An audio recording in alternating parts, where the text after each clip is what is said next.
All right, well, welcome back to Black Swan Outdoors. Today we're going to talk about some travel map options for your travel emergency kit that we talked about in the previous video. So one of the things that we mentioned in this short series is about printing on Tyvek paper for a blood chit.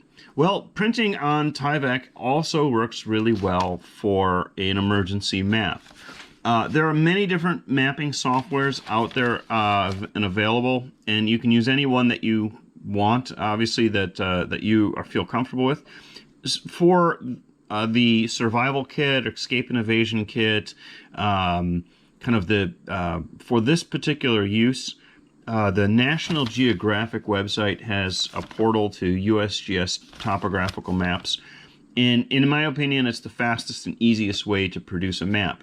And so when I'm traveling in a different area, one that I'm not familiar with, what I like to do is download PDF maps of that area. So if I'm going to be in and around a city center, I go onto the city website. Generally, many cities have a PDF map available of their city, or you can find one fairly easily.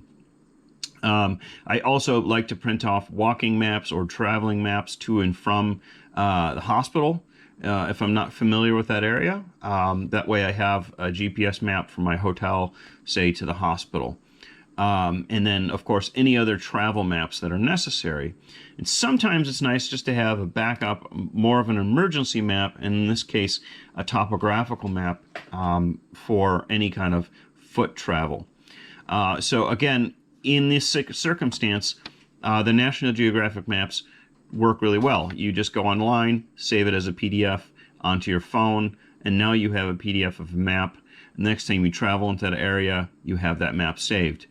Now, sometimes you might need a paper map, and certainly printing it out on paper for one particular trip is fine. That's all you'd really need to do. But if you go to an area quite regularly and you'd like to have a more in-depth map of that area and outlining areas, then maybe it might serve you to have a printed out map and print it out on this Tyvek material.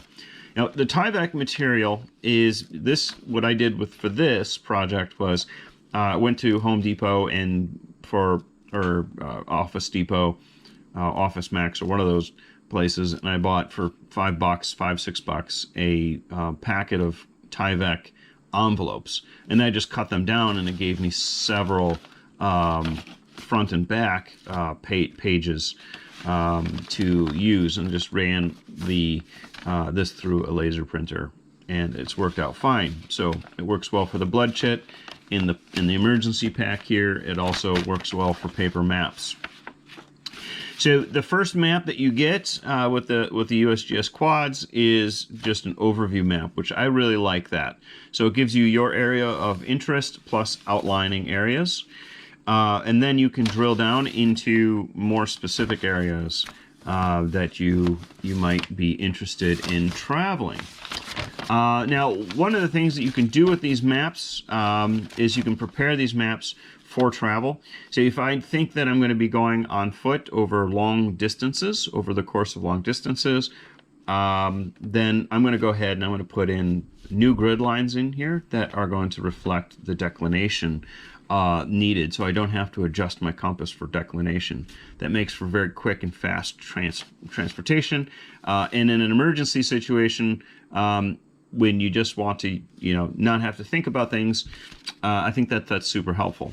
The other thing I'm going to do is I'm going to put in the blue lines, the UTM lines. That way, with a grid overlay, say if I had just recorded GPS coordinates of places that I needed to go, I could use the grid overlay to find those locations on the map. So I'll just go ahead and put those in before I leave, which only takes a minute or two. Certainly that's something you can do in the field as well, but it requires a straight edge, and finding something to write a straight line might be hard. So if you do that in advance, that could be helpful. So these are just some travel map ideas. If you've got any other suggestions, please put them down in the comments below. Like and subscribe, and if you like these videos, let me know, or if you've got topics that you would like me to see, you would like me to cover let me know that as well. I'm happy to entertain more topics and for these videos. Thanks again.